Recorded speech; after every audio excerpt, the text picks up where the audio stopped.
우리 속담에 될성 싶은 나무 떡잎부터 알아본다 하는 말이 있습니다. 크게 될 사람은 어릴 적부터 남다르다는 거예요. 어렸을 때 어떤 것에 특별한 관심이 있거나 어떤 아이가 그것을 곧잘 해낼 때 우리가 뭐라고 그러느냐 그러면, 야, 저 아이가 커서 뭔가 되겠다, 쟤는 영재다, 뭐 이런 말 하지요. 우리 사회에 영재 학교가 정말 많습니다, 어릴 때. 그런데 어른이 되면 영재가 별로 없어요. 그러니까 사실은 대부분이 상술입니다, 상술. 우리가 영재라 그럴 때, 야, 저 아이가 커서 뭐가 된다 그럴 때, 예를 들면 골프장에 가서 처음 골프채를 좀 휘두르는데 애가 곧잘 그 골프 구멍에다가 공을 딱 넣으면, 야, 쟤는 저쪽으로 뭐 해도 되겠다, 뭐 이런 생각할 수 있죠. 어린아이가 구구단을 가르쳐 줬는데, 뭐 2단을 가르쳐 줬는데, 뭐 어린아이가 3단, 4단, 5단, 6단 쭉 나가면, 야, 제가 천재가 아닐까, 뭐 이런 생각도 합니다. 한 번 곡을 들려줬는데 그 곡을 듣고 음을 정확하게 맞추면, 야, 얘는 절대 음감을 가졌나 보다. 이게 다 될성 싶은 나무 떡잎부터 알아본다는 말이죠. 이 말은 신앙생활에도 적용이 됩니다. 신앙생활이 나중에 뭐 훨씬 좋아질 거다, 어느 순간에 좋아질 거다, 뭐 그런 경우가 있지만 대부분은요, 어릴 때 보면 알아요. 제가 1998년에 전도사를 시작을 했습니다. 중등부부터 시작했습니다. 그때 중등부 1학년 아이가 몇 살이었느냐, 저하고 띠동갑이었습니다. 그러니까 지금 나이로 몇 살이냐, 38입니다. 거기에 플러스 5를 하면 고3이 되니까 43살. 그러니까 저는 43살 밑으로는 사역을 거의 다 해봤습니다. 서울에 있을 때는 청년부를 했으니까요. 딱 보면요, 야, 쟤는 커서 한번 열심히 하겠다, 하나님 앞에 잘하겠다 싶으면 잘하고요, 쟤는 좀 싹이 노랗다 싶으면 실제 노래요. 그러니까 대충요 보면 알아요. 믿음의 사람이, 야, 이 믿음을 잘 이끌어가서 하나님 앞에 영광이 되겠다, 기쁨이 되겠다, 그걸 알 수가 있는데, 오늘 본문은 이렇게 얘기합니다. 새벽이슬 같은 사람. 그러니까 하나님 앞에 새벽이슬 같은 사람이 그의 신앙과 믿음을 떡잎부터 알아볼 수 있는 사람이다 하는 거예요. 오늘 본문에 권능의 날이 나와요. 이 권능의 날은 궁극적으로는 예수님이 재림하는 날입니다. 우리 주님이 재림하시는 날, 예수님을 잘 믿은 사람들에게 그 날은 축제의 날이고 잔치의 날입니다. 그런데 예수님을 믿지 않은 사람에게 그 날은 심판의 날이에요. 이거하고 똑같습니다. 이몽룡이 암행어서 출도요 하면 누가요? 춘향이는 고통 가운데 있다가 뭐 완전히 뭐 이보다 더한 행복이 없는 거고, 기쁨과 즐거움 가운데 있던 변학도는 이보다 더 고통스럽고 아픈 날이 없는 거예요. 이게 오늘 본문에 나오는 주의 권능의 날입니다. 우리가 그 권능의 날, 하나님 앞에 하나님의 은혜와 사랑을 받으려면 어떻게 해야 되느냐 그러면 하나님의 거룩한 옷을 입어야 됩니다. 오늘 본문에 나오죠. 주의 거룩한 옷을 입었다 그러잖아요. 왜 인간이 하나님께서 주시는 거룩한 옷을 입어야 되느냐 그러면, 인간은 죄인이라 철저하게 자기중심적이어서 하나님의 은혜가 아니고는 죄악의 길로 갈 수밖에 없거든요. 그걸 뭐라느냐? 자기중심성이라 그럽니다. 그럼 거룩이라는 게 뭐냐 하면 예수님 중심으로 사는 걸 거룩이라 그럽니다. 거룩한 옷은 십자가에 못 박혀 돌아가신 예수 그리스도의 거룩을 믿음으로 받아 자기도 주님이 가신 길을 따라가려고 노력하는 것, 그것이 거룩인데, 이 신학에서는 이걸 칭의라 그래요. 그러니까 의롭다고 칭해 준 거죠. 실제 의롭지는 않아요. 왜냐하면 죄 많은 인생이 의로워질 수가 없기 때문에 그렇습니다. 내가 잘난 것이 아니라 하나님의 은혜지요. 그 은혜를 입었으니 어떻게 하느냐? 자기중심적인 삶에서 하나님 중심적인 삶을 살게 됩니다. 개신교 신앙 원리를 정리한 책이 웨스트민스터 신앙 고백서입니다. 이게 대요리 문답, 소요리 문답인데, 이 소요리 문답서에 인간의 제일 되는 목적이 제일 앞에 나옵니다. 이렇게 되어 있어요. 사람의 제일 되는 목적은 하나님을 영화롭게 하며 그를 영원토록 즐거워하는 것입니다. 그랬습니다. 여러분, 여기서 중요한 말이 즐거워한다는 거예요. 즐겁게 하는 게 아니고 내가 주님을 영화롭게 하는 것이 나의 뭐가 된다는 거예요? 즐거움이 된다는 겁니다. 이걸 오늘 본문으로 바꾸면 즐거운 헌신이 됩니다. 우리가 살면서 억지로 뭔 일을 할 때가 있지요. 그때 기분이 어떻습니까? 저는 기본적으로 누가 시켜서 일하는 걸 안 좋아합니다. 스스로 하는 걸 좋아해요. 근데 누가 시켜서 하면 참 많이 힘들고 어렵지요. 퇴근 시간이 되어서 퇴근을 하려고 하는데 상사가 급한 일을 시킵니다. 이걸 기쁨으로 하면 별 문제가 없는데 기쁨이 안 되고 억지로 하면 어떻게 되느냐? 그때부터 힘들고 어렵고 회사가 싫고 다 답답해지는 겁니다. 하나님의 일도 그렇습니다. 기쁨으로 하면 아무런 문제가 안 되고요. 누구와 비교할 필요도 없어요. 왜? 내가 기쁨으로 했는데 누구하고 얘기할 필요가 없잖아요. 내가 한 거니까요. 즐겁게 하나님의 날을 기다리는 하나님의 사람들이 교회뿐만 아니라 국가에도 이렇게 즐겁게 일하는 게 필요합니다. 왜 제가 하나님의 사람이 필요하다고 그랬느냐 그러면 지금 이 땅은 그리고 이 땅의 교회는 참 많이 암울하고 어려워요. 위태롭고요. 경제 위기가 현실의 어려움이고 전 세계적으로 어려움이 우리에게 다가오는데 우리 사회는 별 준비를 안 해요. 힘들다 어렵다 말은 하는데 실질적인 준비를 안 하고 있다고요. 거기다가 문제는 뭐냐 하면 의식 수준이 너무 지금 낮아가지고 참 어려운 지경에 처해 있습니다. 목사님, 이게 무슨 말입니까? 지난 한 주 동안 우리 사회가 얼마나 의식 수준이 낮은지를 보여주는 일이요, 인터넷에 도배가 됐습니다. 8월 20일에 한 웹툰 작가가 자기 이제 사인회를 열기로 했는데 아마 예약하는 과정이 혼란이 많이 일어나 봐요. 그래서 이 사람하고 이 주최 측에서 사과를 했습니다. 사과 제목이 이래요. 심심한 사과의 말씀을 드립니다. 그리고 이제 그 밑에 이제 사과문을 달았어요. 그 보니까 정말 마음을 다해서 사과문을 적었습니다. 그 글에 이런 종류의 댓글이 여러 개가 달렸어요. 하나도 안 심심한데 지금 무슨 말을 하는 것이냐, 이런 댓글이 달렸어요. 그대로 인용하면 이렇습니다. 심심한 사과라는 사과 때문에 더 화가 난다. 제대로 된 사과도 아니고 무슨 심심한 사과, 진짜 미쳐, 이렇게 돼요. 어떻습니까? 들으시고 내가 들어도 좀 기분 나쁘네. 그러면 안 돼요. 우리 성산교회 수준은. 이 사람의 말은 이렇습니다. 죄송한 마음을 깊이 담아서 사과를 해도 모자라는데 건성으로 사과를 해서 더 화가 난다는 겁니다. 이들은 심심한 하는 말을 지루하고 재미가 없어서 심심한다 하는 그런 뜻으로 받은 겁니다. 참고로요, 심심한 사과의 뜻은 마음의 표현 정도가 매우 깊고 간절한 사과, 그게 심심한 사과입니다. 그러니 말로 하는 사과 중에 이 이상의 사과는 없어요. 그런데 왜 심심해서 나한테 사과하냐? 참 이건 진짜 어이가 없는. 그런데요, 이런 삶에서 그냥 해프닝으로 일어날 수 있는 거예요. 문제는 뭐냐? 이 해프닝이 우리 사회의 중심 이슈가 됐다는 게 문제가 돼요. 거기 여러분 대학 교수가 참여하고 아나운서들이 참여하고 온갖 사람들이 참여해가지고 여러분 핵심이 뭐냐? 왜 어려운 말을 사용해서 이런 문제를 만드느냐와 신세대의 지적 수준이 너무 낮은 것 아니냐, 이게 충돌이 일어난 겁니다.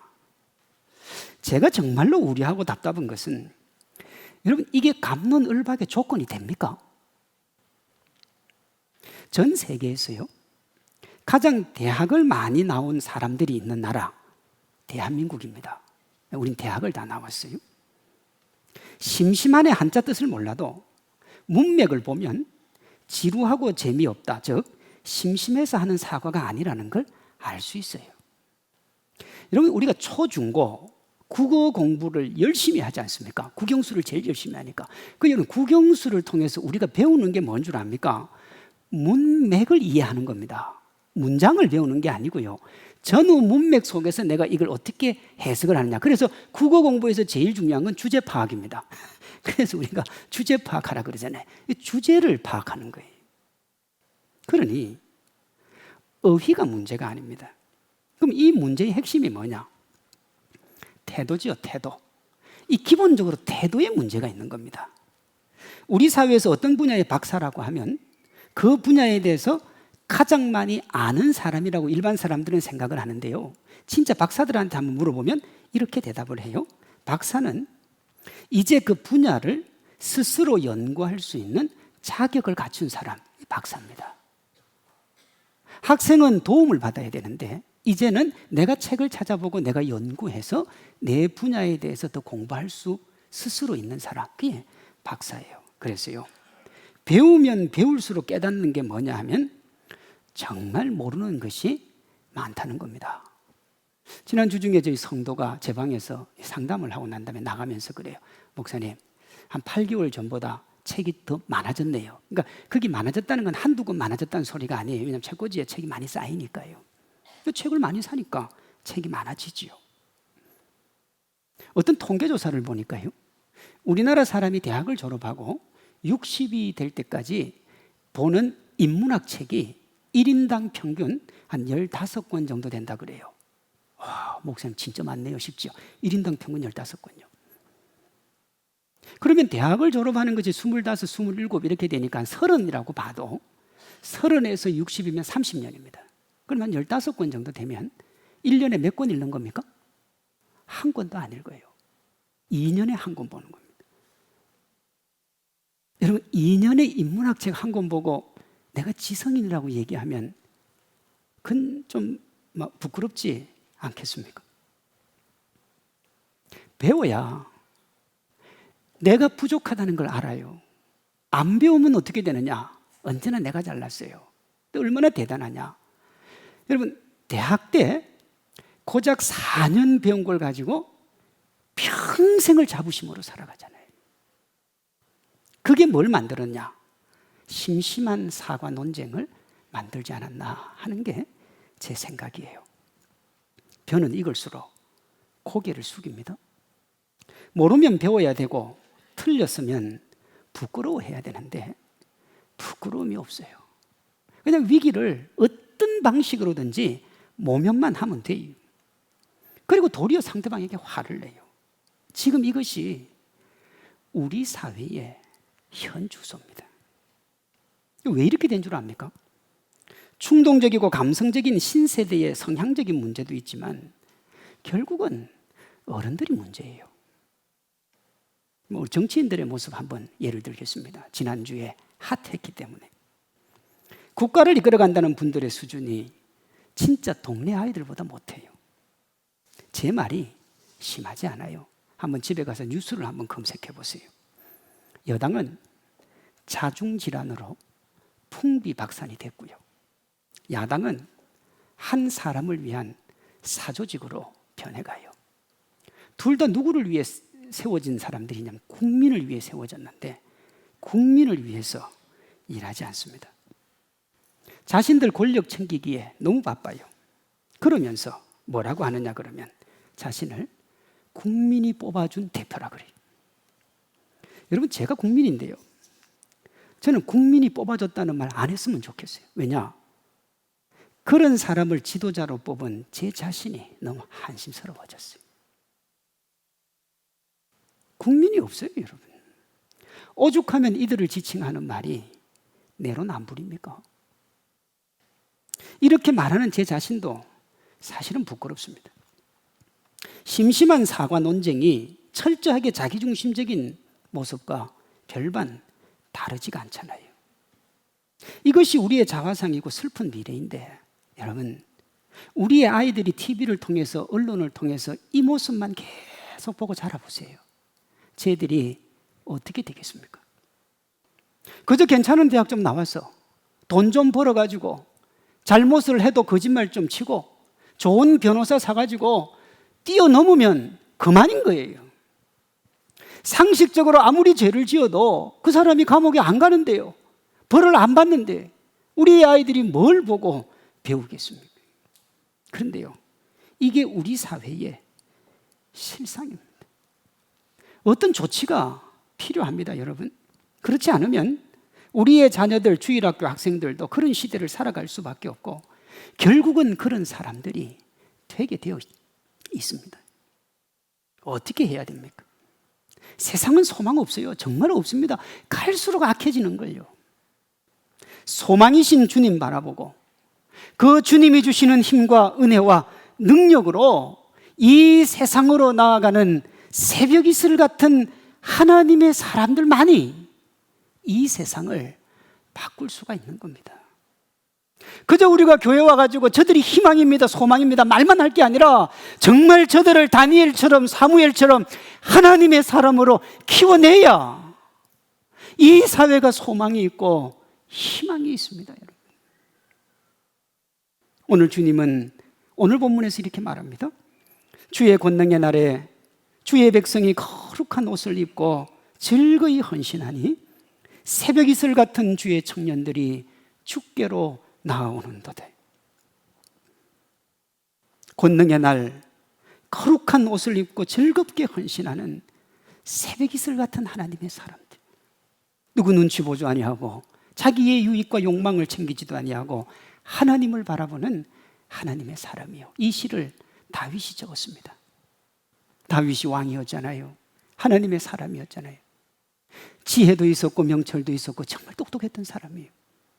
그 인생을 살아보니 하나님의 은혜, 하나님의 사랑, 하나님의 축복이 아니면 이 가나안 땅에서 살아가는 것이 너무너무 힘들고 메마르다는 것을 깨달은 겁니다.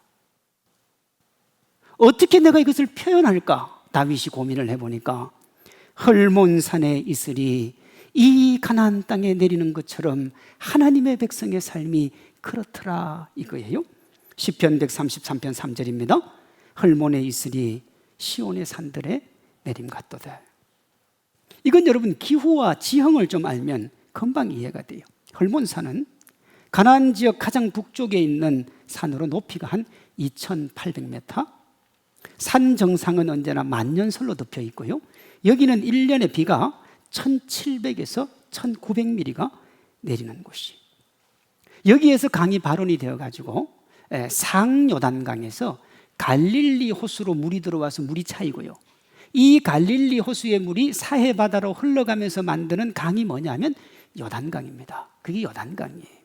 그러니 여기 이곳의 기후를 관장하고 물을 책임지는 곳이 어디냐 그러면 헐몬산이에요. 그런데요, 요단강 주변을 벗어나면 대부분이 돌밖에 없는 광야예요. 물이 귀하다고요.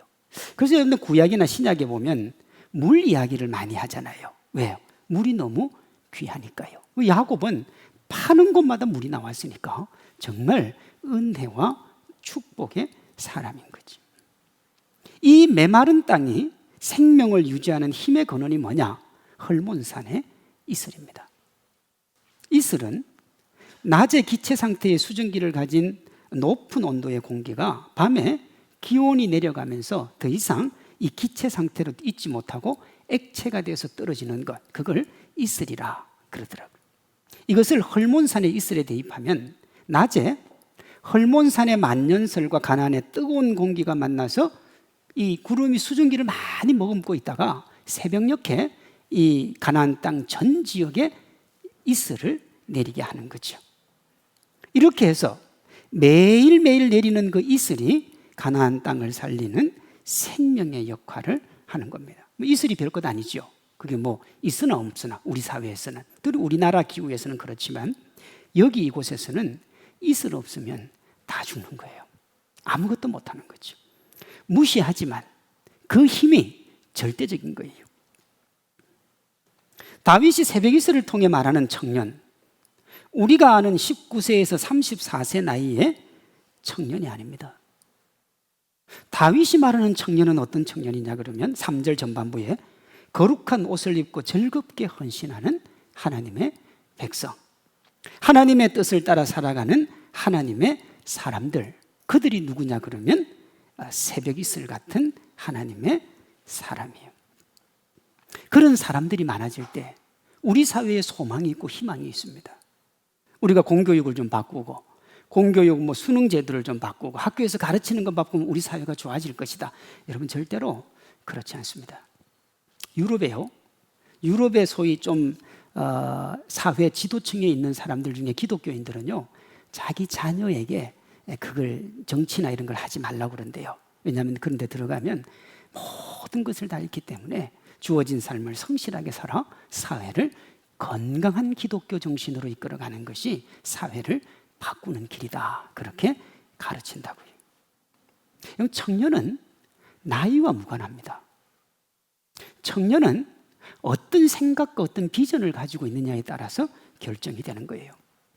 사무엘 울먼이라는 사람이 청춘이라는 시에서 이걸 이렇게 말했습니다. 때로는 20의 청년보다 60이 된 사람에게 청춘이 있다. 나이를 먹는다고 해서 사람이 늙는 것이 아니라 이상을 잃어버릴 때 비로소 늙는 것이다. 영감이 끊어지고 정신이 희미해져 눈에 파묻히고 비탄이라는 얼음에 갇힌 사람은 비록 나이가 20세라 할지라도 이미 늙은이와 다름이 없다. 그러나 머리를 더 높여 희망이라는 파도를 탈 수 있는 사람은 80세일지라도 영원한 청춘의 소유자다. 그랬어요. 이건 우리나라에서는 이걸 이렇게 얘기하죠. 과거를 이야기하는 사람은 노인이고 미래를 이야기하는 사람은 청년이다. 이런 말 들어보셨죠? 그러니까 누구라도요. 이건 나이의 문제가 아니고 정신의 문제라는 겁니다. 그러니 새벽 이슬 같은 주의 청년은 나이, 피부, 탄력, 강인한 체력이 아니라 하나님을 향한 신뢰와 그분을 믿는 믿음으로 결정이 되는 겁니다. 하나님이 80세에 모세를 불렀죠. 여러분, 모세가 지팡이 들고 다녔습니다. 뭘 할 수 있습니까? 여러분, 광야 지나갈 때 아말렉과 전쟁이 일어나니까 모세가 전쟁은 안 하고 산 꼭대기에 올라갔잖아요. 어떻게 보면 도망가는 거라고도 볼 수 있는데 왜 하나님이 그런 사람을 지도자로 뽑았느냐 그러면 그가 하나님을 바라보며 하나님 앞에 소망 가지고 하나님의 능력을 덧입는 은혜의 축복의 사람이었기 때문에 하나님이 모세를 택한 겁니다. 한국에도 그런 분이 있습니다. 한국 대학생 선교회, 즉 CCC를 세우고 평생을 젊은이 사역에 헌신하다가 85세의 나이로 하나님 앞에 부름받은 영원한 청년 고 김준곤 목사님이 있습니다. 이분이요, 민족 복음화의 환상과 기도라는 글에서 기도지요. 새벽 이슬 같은 청년의 모습을 이렇게 말했어요. 어머니처럼 하나밖에 없는 내 조국, 어디를 찔러도 내 몸같이 아픈 조국, 이 민족 마음마다 가정마다 교회마다 사회의 구석구석 금수강산 자연 환경에도 하나님의 나라가 임하게 하시고 뜻이 하늘에서처럼 이 땅에서 이루어지게 하옵소서. 이 땅에 태어나는 어린이마다 어머니의 신앙의 탯줄, 기도의 젖줄, 말씀의 핏줄에서 자라게 하시고 집집마다 이 집의 주인은 예수님이라고 고백하는 민족. 기업주들은 이 회사의 주인은 예수님이고 나는 관리인이라고 고백하는 민족. 두메마을 우물가의 여인들의 입에서도 공장의 직공들, 바다의 선원들의 입에서도 찬송이 터져나오게 하시고 각급 학교 교실에서 성경이 필수 과목처럼 배워지고 국회나 가기가 모일 때도 주의 뜻이 먼저 물어지게 하시고 예수의식과 민족의식이 하나 된 지상 최초의 민족. 그리하여 수십만의 젊은이들이 예수의 꿈을 꾸고 인류 구원의 환상을 보며 한 손에는 복음을 다른 한 손에는 사랑을 들고 지구촌 구석구석 누비는 거룩한 민족이 되게 하옵소서. 저를 비롯한 또 제 윗세대들이 이 김준곤 목사님의 이것 가지고 우리가 선교도 하고 신앙도 키우고 얼마나 열심히 달려왔습니까? 앞에서 심심한 사과 논쟁과 우리 사회를 이끌어가는 정치인들을 통해서 우리 사회의 모습을 살펴봤습니다. 현재도 암울하고 미래도 암울합니다. 우리나라 출산율이 0.81%도 81%로 전 세계에서 가장 낮습니다. 3명은 어마어마한 거예요. 국가가 진짜 큰 상을 줘야 됩니다. 지난주에 이 보고서가 나오고 난 다음에 선진국들이요, 다 여기에 대한 글을 적었습니다. 핵심이 뭐냐? 대한민국은 2100년이 가기 전에 인구가 반으로 줄어들 것이라 그랬습니다. 그러니까 소망 없는 나라라 이 말입니다. 제가 이것을 말씀드리는 이유는 이 출산율 문제에 우리 사회의 모든 문제가 다 담겨 있기 때문에 그렇습니다. 여러분, 우리의 젊은이들이요, 부모 세대에 대한 원망을 담고 있는 것이 흙수저 논쟁이었습니다. 내 부모가 못 살아서 내가 힘들다는 겁니다. 내 부모가 잘 살아서 내가 괜찮다는 겁니다. 그러니까 이 흙수저 논쟁에서 나온 게 뭐냐? 연애, 결혼, 출산을 포기한다는 3포. 이 3포가 5포가 되고 5포가 N포가 된 겁니다. 다 포기하는 거예요. 그래서 젊은이들이 우리나라를 뭐라고 그러느냐? 헬조선이라고 그러잖아요. 헬조선. 이건 지옥이라는 거예요, 여기는요. 청소년들은 입시지옥 속에 살아갑니다. 아무리 봐도 소망 없고 희망 없으니까 자기 자신에 대해서 자조 섞인 목소리를 하고 그것에 대해서 긍정적인 말을 하고 부정적인 말을 하는 걸 다 모아서 뭐라고 그러느냐 그러면 벼락거지라고 그러는 거예요. 벼락거지라고. 뭐가 벼락거지입니까? 성실하고 열심히 정직하게 살아왔는데 학교 다닐 때 공부도 안 하고 놀다가 부동산값 올라가지고 나보다 소득 격차가 훨씬 많이 나고 나는 상대적 박탈감 속에서 견딜 수 없는 현실, 이걸 여러분 벼락거지라 그러는 거예요. 벼락거지. 여러분, 그 좋은 얘기 절대 아니거든요. 그래서 젊은이들이 뭘 안 해요? 직장 안 가요, 여러분. 3개월 직장 다니고 국가가 주는 돈 받아요. 그리고 그것도 힘드니까 어떻게 하느냐? 영혼까지 끌어모은다는 영끌이라는 이름으로 부동산, 주식, 코인에 투자를 합니다. 대박 나야 된다 이거예요. 이 이면에는 뭐가 있느냐? 성실과 정직으로 살아가는 시대는 끝났다는 거예요. 지금 이게 우리 사회예요, 여러분. 우리 젊은이들이 기본적으로 가지고 있는 생각이라고요. 이제는요, 대학을 졸업해도 그들이 일할 자리도 없어요. 희망과 미래를 볼 수 없는 시대. 이 희망과 미래를 보여주시는 분이 하나님이고 희망과 미래로 살아갈 수 있는 이가 새벽이슬 같은 하나님의 사람인 줄로 믿습니다.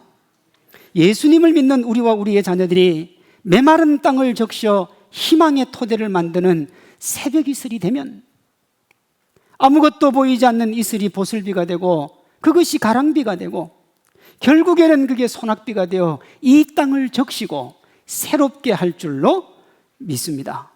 이슬이 보이지 않습니다만 그 이슬이 촉촉하게 내리면 도랑물이 되고 그것이 개천이 되고 작은 강이 되고 큰 강이 되고 종국에는 큰 바다가 되어 이 땅을 품고 새롭게 하게 될 줄로 믿습니다.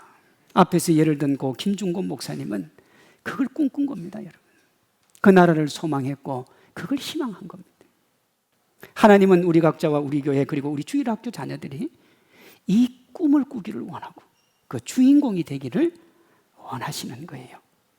우리가 부르심에 순종하여 기쁨으로 자원하면 하나님이 우리를 사용하시고요, 그 은혜와 기쁨, 사랑을 우리에게 차고 넘치도록 쏟아부어 주세요. 시편 133편 3절에서 하나님이 그걸 이렇게 약속합니다. 헐몬의 이슬이 시온의 산들에 내림 같도다. 거기서 여호와께서 복을 명령하셨나니 그랬습니다. 너희가 새벽 이슬 같은 나의 사람만 되면 내가 너희에게 복을 주는데 복을 명령하셨다 그랬어요. 여러분, 이게 참 기가 막힌 말인데요, 하나님이 말씀하시면 실체가 돼요. 그러니까 하나님이 온 대지 우주 만물에 뭐라고 했느냐면 내 백성에게 네가 복을 쏟아내라는 겁니다. 내 백성에게 네가 복을 쏟아내라는 거예요. 그게 명령이에요. 하나님의 복이 구체적으로 실현되는 데가 신명기 11장입니다. 거기 22절, 25절에 이런 말씀이 있어요.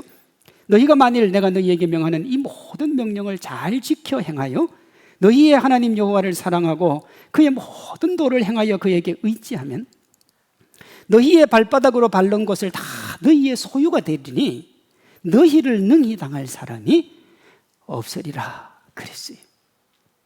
우리와 우리의 젊은이들이 어떻게 살아갑니까? 내가 돈이 있어야 나를 당할 사람이 없고 내가 권세가 있어야 나를 당할 사람이 없고 내가 건강이 있어야 당할 사람이 없으니까 어쨌든 부명의 권세를 얻어야 된다. 아니면 다 나를 우습게 여기니까. 근데 주님이 뭐라고 그래요? 그게 아니라는 거예요. 너희가 내 백성이 되면, 새벽 이슬 같은 하나님의 사람들이 되면 세상에 그 누구도 너희를 당할 수가 없다. 너희들이 가는 곳마다 내가 너희에게 복이 쌓을 곳이 없도록 쏟아부어 주겠다. 이게 뭐냐? 젖과 꿀이 흐르는 땅의 축복입니다. 십자가의 은혜와 사랑에 감사하며 기쁨으로 헌신하는 새벽 이슬 같은 하나님의 백성, 여러분의 자녀들, 손자, 손녀들 하나님의 백성으로 만드시기를 바랍니다. 그렇게 되었어. 그렇게 살아가는 이에게 차고 넘치도록 쏟아부어 주시는 축복의 주인공이 되는 우리와 우리의 자녀, 우리 교회 주일 학생들이 되기를 주님의 이름으로 축원합니다.